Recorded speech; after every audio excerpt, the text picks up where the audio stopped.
I want to design a tunnel-digging creature, so let's do that. I really like when there's a creature moving past the screen and like carving a path along this and blocks off the tunnel. And it's just this long, like, bus of a creature that just keeps going and going as it, like, digs to the side. Which means it has to be long. That's, like, the only requirement, is it sort of has to be long. The rest can be anything. So, I think the best way to start is to explore all of our options.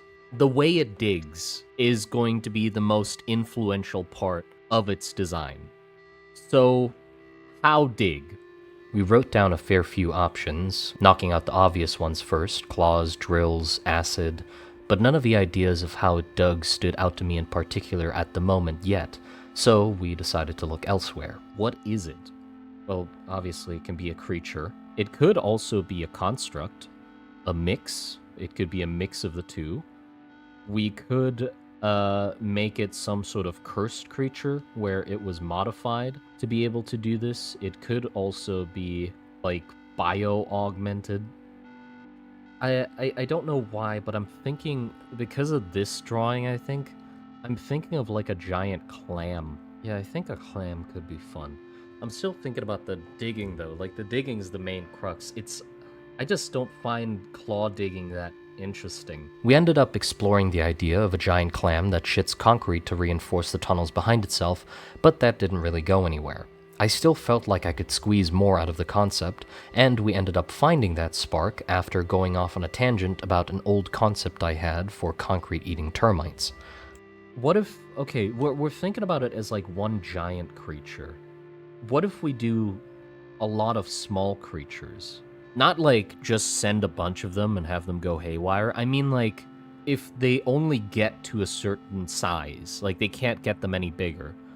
So what they do instead is they just strap a bunch of them to each other to make like a living drill head. Like these drill heads, where it's like little spike bits like this sticking out of it. But instead of that, it's just a bunch of small creatures stuck into their own little compartments with their heads pointing forward, and they do the digging. A rat king? Yeah, like, yeah. So creature, construct, mixed, rat king. Do we think it spins? Yeah, you know what? I should have just asked myself, what would be cooler? Spinning or no spinning? And the obvious question is, spinning. I went on another yapping spree about what level of maintenance or supervision it should require to function. Should it be able to sustain itself, or does it need an external power source, or wondering where termites get their spit from? Yap. In the end, the answer was very obvious. There would be multiple sizes of these things, varying in complexity. From small modular ones used to dig quick tunnels in the trenches, to giant ones that take inspiration from tunnel bores with walkways and conveyor belts. Behind their butts is a little compartment like this, with an opening at the bottom. And then you literally just have a central chute, or like conveyor belt, like this behind them, so that when this is turning and they're pooping, right? When it gets to the top, it just drops their poop into the chute, the poop chute. We then moved on to thinking about how these things would move, maybe with tiny struntbeast legs or a more simple walking mechanism. But then we got distracted and stumbled upon a solution for how these creatures would dig the stone in front of them. What if they use that, when a material reaches max saturation, it breaks apart and releases all the mana inside of it, right? So what if, like, they use that to their advantage, and the creature somehow has like a head that injects a very fast burst into whatever material is in front of them, and that destroys it. To cut myself short, I explained it quite poorly, but basically, these creatures would take advantage of a very simple principle of mana.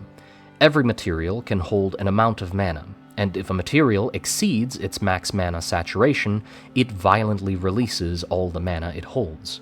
So, these creatures have a spike in their head that injects a very quick burst of mana into the stone in front of them, causing it to exceed its max saturation, forcing it to release all of it back out, and in the process, disintegrating the stone into dust. With an audible pop, sort of like loud pop rocks. It could be why they're attracted to concrete or stone structures, is because stone is more susceptible to their way of digging. Okay, so hold on. We've made a new option. We've made how to dig, use max saturation. But yeah, I think we basically have the gist of the concept down.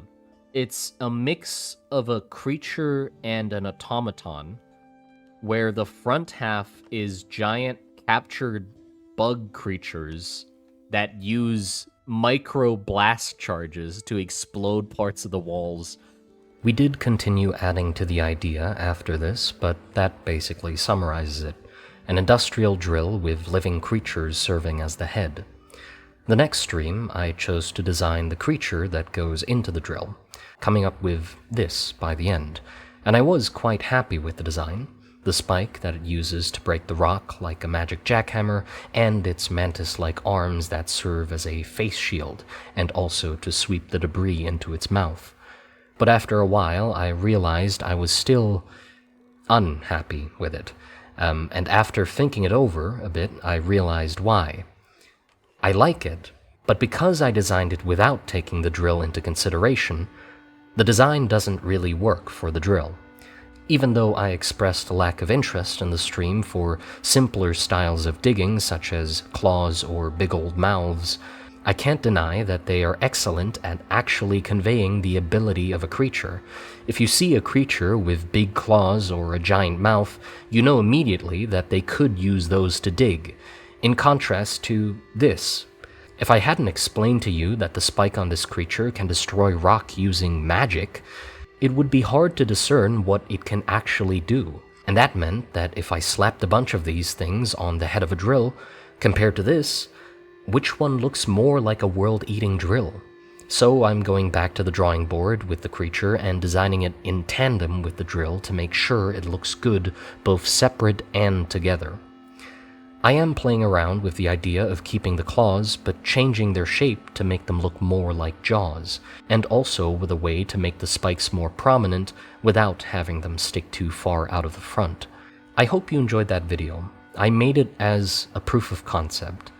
Thing is, I was dead set on wanting to turn streams into videos, because I felt a lot of what I loved about coming up with ideas, brainstorming, and art in general was captured in them. That feeling I could not capture in my scripted videos. It tears away at my soul having to reenact the enthusiasm I had the first time figuring something out, and that's why I wanted to edit streams. The issue was, when you actually watch my streams, I am incoherent most of the time.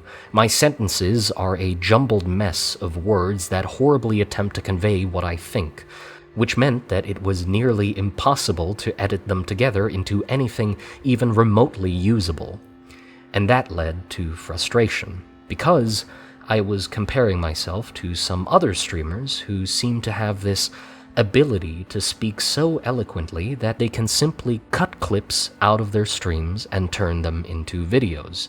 This inability to do what others could clouded my vision and prevented me from simply stepping back and looking for another solution.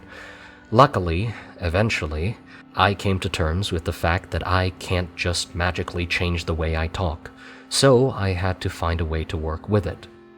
And the solution was quite simple. I like my scripts because they are concise and to the point.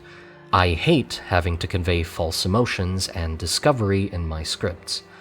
I like the emotion I show on stream, but I hate how incoherent I am. So why not do both? Only use the parts of the stream I find important and convey what I want, and replace the rest that doesn't work with the voiceovers instead. The solution was quite obvious looking back, but that's why I made this video, just to get it off my chest and see if it works, and I think it does. Of course, I have a lot more to improve, getting better at knowing what parts to keep and throw out, and making the voiceover and stream clips flow smoother together. But I'm just glad I found something that works for me. And of course, don't worry, this doesn't mean that more lore-focused videos are going away. I still like making those. Anyway, I hope you find a solution that works for you in whatever dead ends you may find yourself as well. Take care.